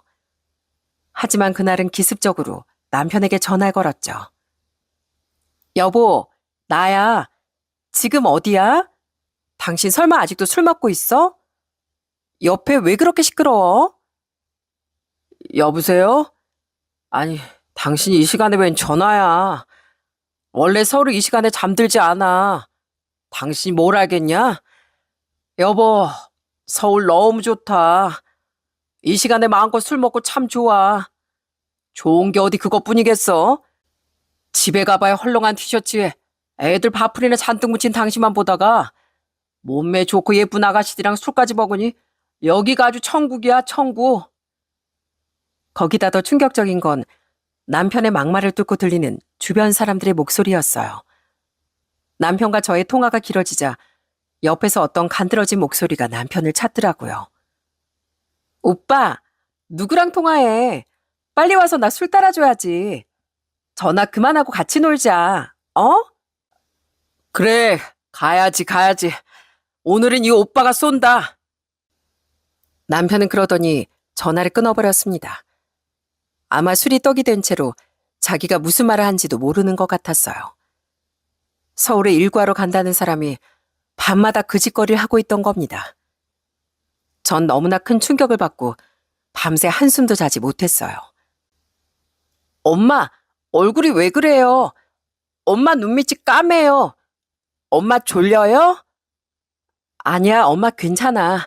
어서 어린이집 가야지. 오늘은 엄마가 저녁에 데리러 갈 거야. 그때까지 둘이 싸우지 말고 선생님 말씀 잘 듣고 있어. 저는 남편이 집에 내려올 거란 예감이 들어 아이들을 어린이집에 부탁하고 남편만 기다리며 이를 갈고 있었습니다. 아니나 다를까 오후가 되자 남편이 술 냄새를 풀풀 풍기며 집에 들어왔더라고요. 남편은 전 쳐다보지도 않고 곧장 침대에 누웠습니다. 아유, 피곤해라. 이번 미팅은 너무 타이트했어. 여보, 나 이번에 가면 한 열흘은 있다 올 것 같으니까 열흘치 옷 좀 싸줘. 맨날 입는 티쪼가리 말고 좀 제대로 된 옷 좀 싸줘라. 저는 너무 화가 나 남편 얼굴에 진가방을 던져버렸습니다. 남편은 예상대로 꽥 소리를 지르며 화를 냈어요. 저도 그땐 이성을 잃어버렸죠. 너 서울에서 대체 뭐하고 왔니? 밤마다 아가씨들 끼고 술 처먹었어? 너 그거 바람이고 외도야. 명백한 이혼 사유라고. 이혼 사유? 말 나온 김에 잘 됐다. 나도 당신한테 할 말 많아. 지금 당신 꼴 좀 봐. 내가 나날이 주름살 뱃살만 늘어가는 마누라 보러 집에 붙어있고 싶겠냐? 남편은 아주 뻔뻔하게 굴며 대뜸 제게 이혼을 요구했습니다. 저는 남편의 경악스러운 태도에 말도 제대로 나오지 않았어요. 우리 그냥 이혼하자. 너랑 나랑 왜 이러고 사냐? 나 서울에 자리도 잡을 것 같고 나도 이제 새 인생 살아보려고. 애들은 당신이 키워도 좋아. 당신한테 애들 빼고 뭐가 있겠어? 뭐 이혼? 난 뭐 너랑 사는 게 좋아서 이날 이때까지 산 줄 아니? 다 애들 때문에 사는 거 아니야. 우리 애들 아직 학교도 안 들어갔는데 엄마 아빠 역할을 똑바로 해야 할 거 아니야. 네가 그러고도 아빠니? 당신 대체 뭘 믿고 그렇게 큰 소리 치는데? 어디 이유나 들어보자.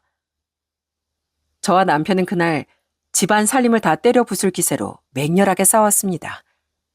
그런데 남편이 이유랍시고 내뱉은 말을 듣고 정말 기절초풍하는 줄 알았네요. 이런 말까진 안 하고 싶었는데 네가 자초한 거야. 나 서울에서 취업에 성공했어.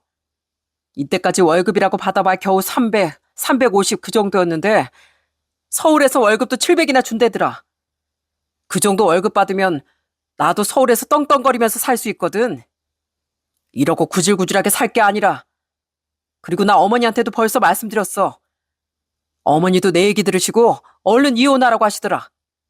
서울에 다녀왔더니 내 얼굴이 다 핀 것 같대.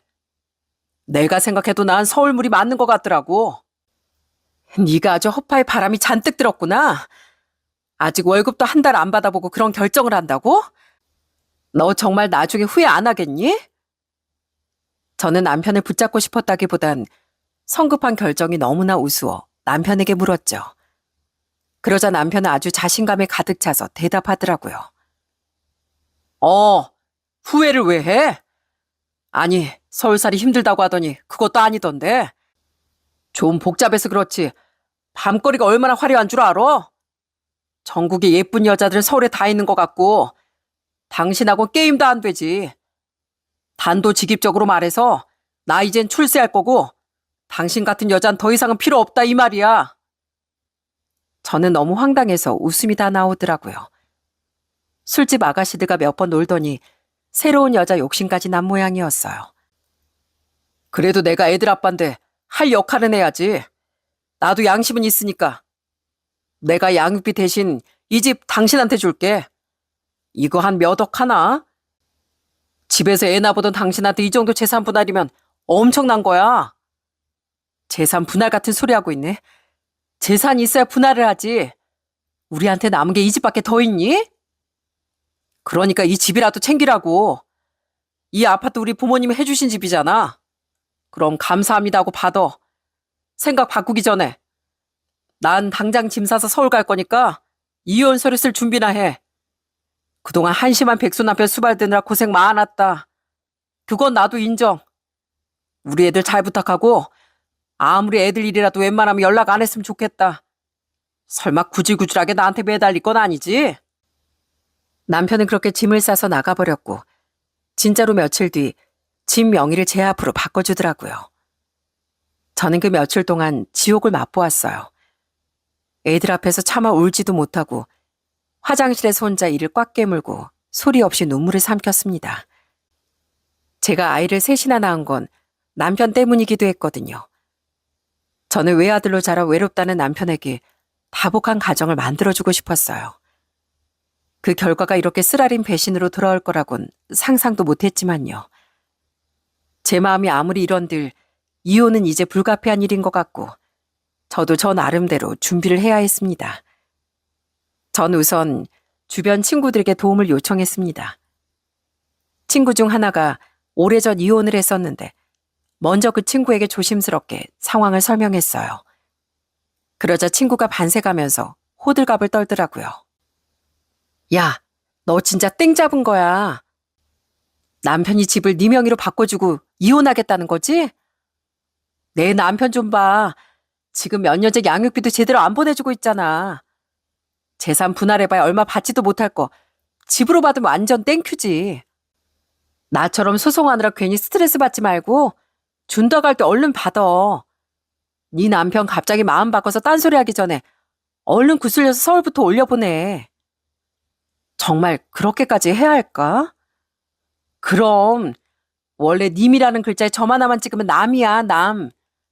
네가 챙길 거부터 얼른 챙겨.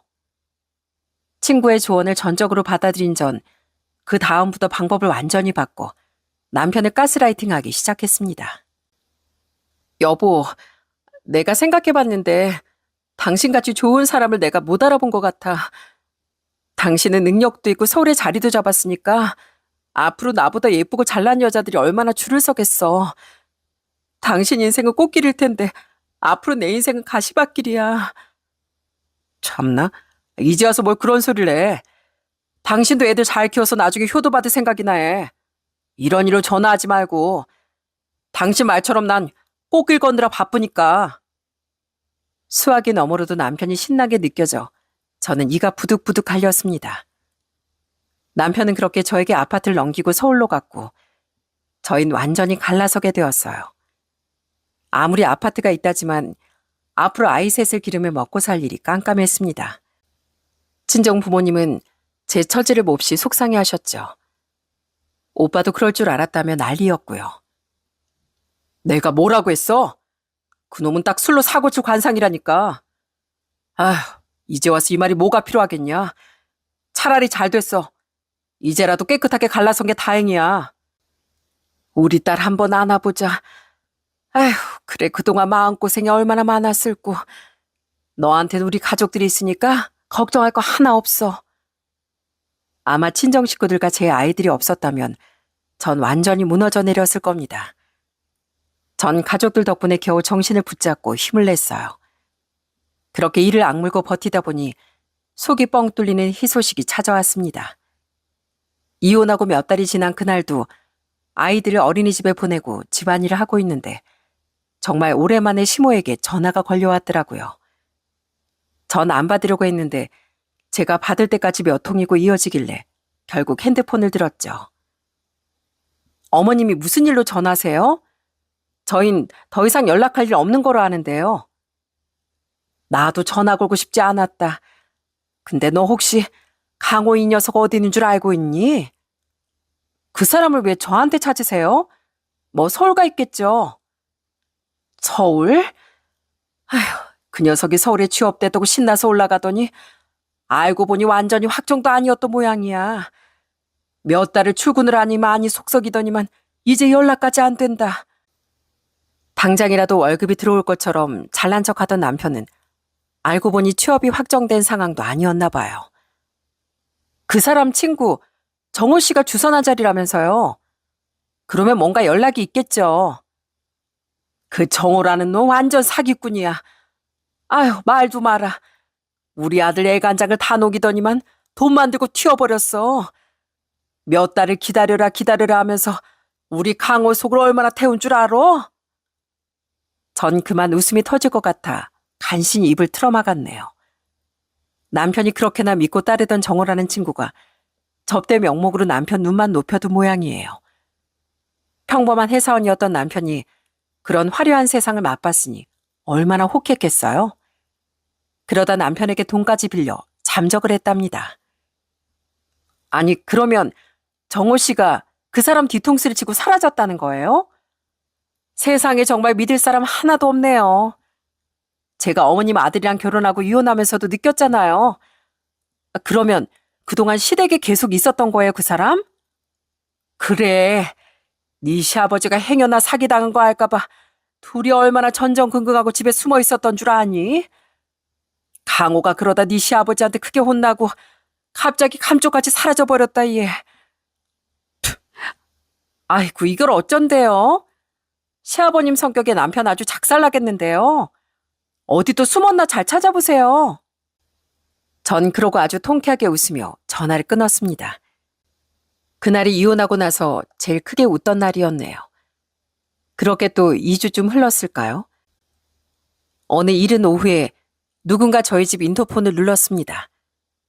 전 누군가 싶어 인터폰 화면을 들여다봤다가 너무 깜짝 놀라 비명을 지르고 말았어요. 처음엔 웬 노숙자가 저희 집을 찾아온 줄 알았습니다. 수염은 길고 머리는 떡져서 거짓골이 따로 없었거든요. 여보, 나야. 문 좀 열어줘. 나 너무 배고프고 추워. 그런데 그건 놀랍게도 제 전 남편이었어요. 저는 문도 열어주지 않고 인터폰에 대고 말했습니다. 여보는 무슨 여보야?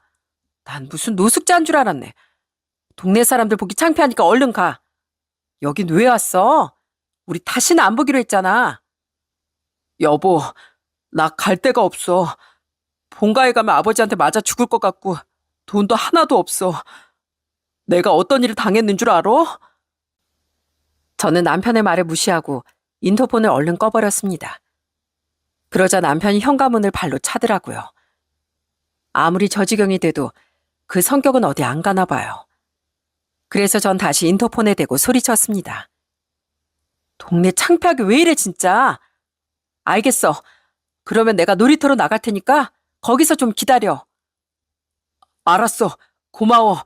나 밤새서라도 기다리고 있을게. 그리고 잠시 후 전 큰 결심을 하고 놀이터로 나갔습니다. 거짓골을 하고 저만 기다리던 남편은 제가 나오니까 제 앞에 무릎을 또 꿇었어요. 여보, 내가 정말 미쳤었나 봐. 나 한 번만 용서해주면 안 돼? 내가 이렇게 빌게. 나 사실 사기당했어. 정호 그 자식이 사기꾼이었다고. 정호가 자기가 잘 아는 형님이 하는 사업이 있는데 날 무조건 꽂아준다고 했거든. 그러면서 접대를 해야 한다고. 내가 얼마 가지고 있지도 않던 현금마저 다 들고 가버렸어. 걔랑 나랑 안 지가 20년도 넘었는데 어떻게 나한테 이럴 수가 있어. 그 자식 어디로 튀었는지 찾을 수도 없어.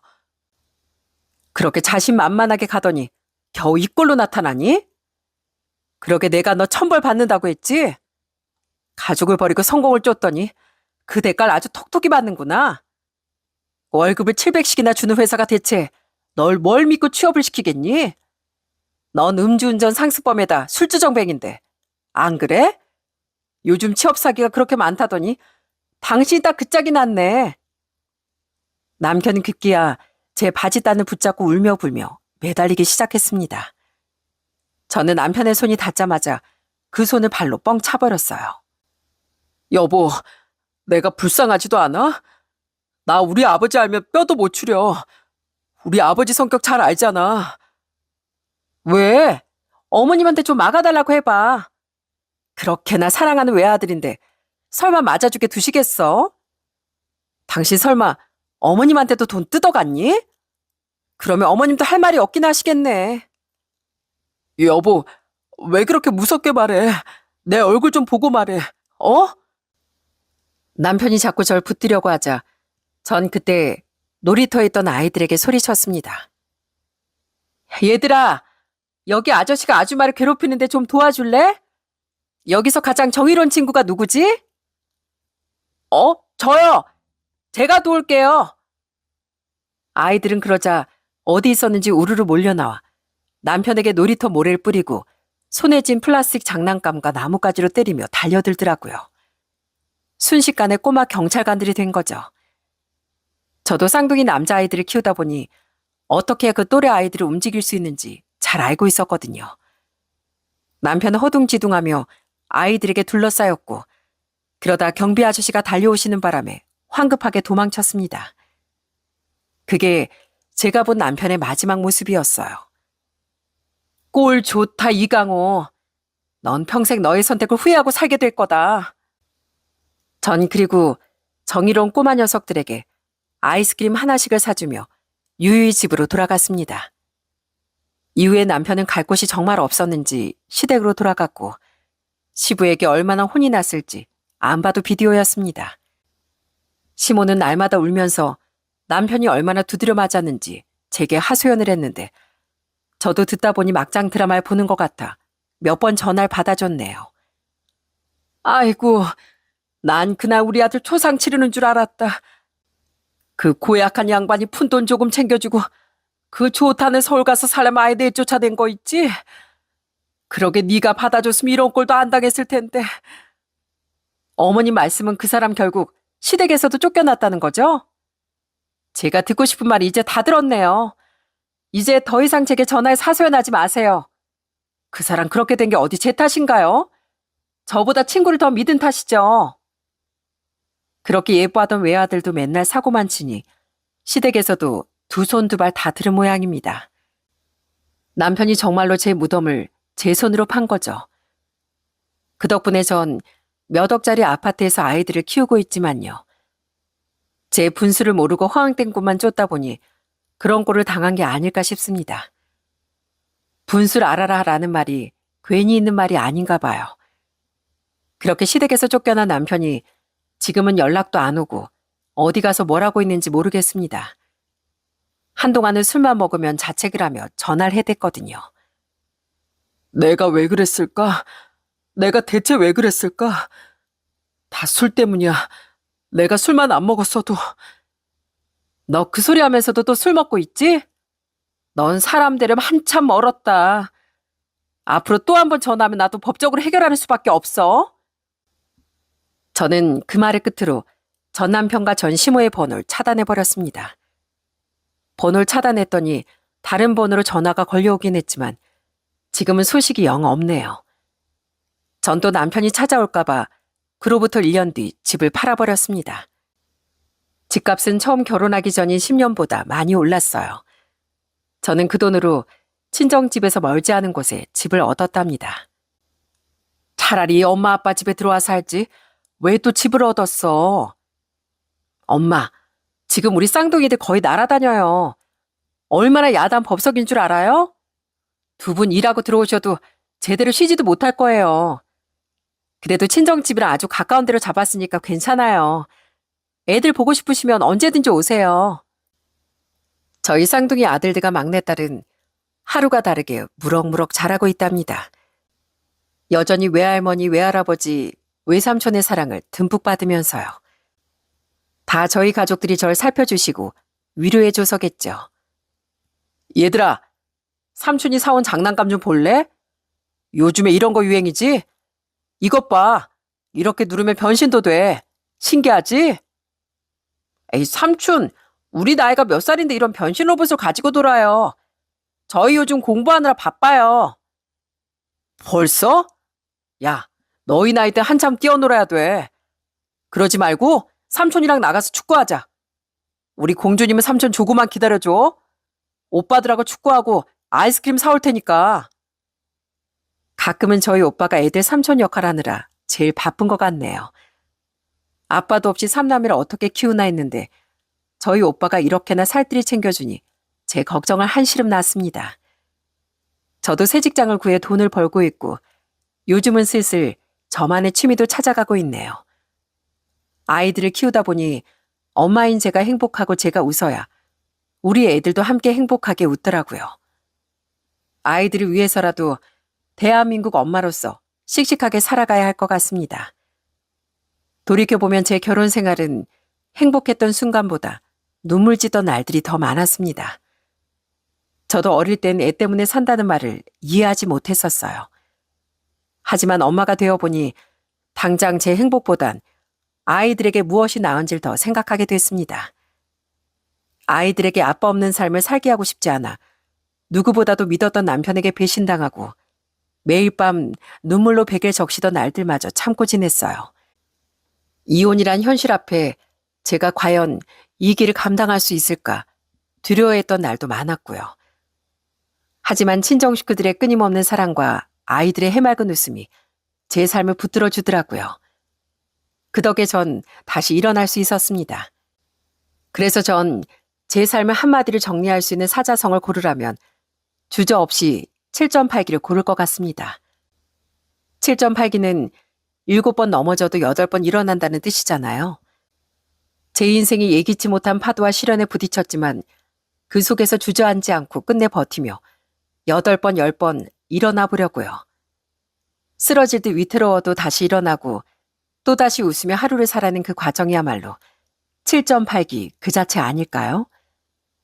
앞으로도 전 대한민국의 한 엄마로서 또 새아이의 엄마로서 그리고 제 삶을 사랑하는 한 사람으로서 씩씩하게 걸어갈 겁니다. 더는 과거의 상처와 시련에 붙잡혀 있지 않고 오늘의 나를 지키고 내일의 희망을 키워가면서요. 전 이제 두렵지 않습니다.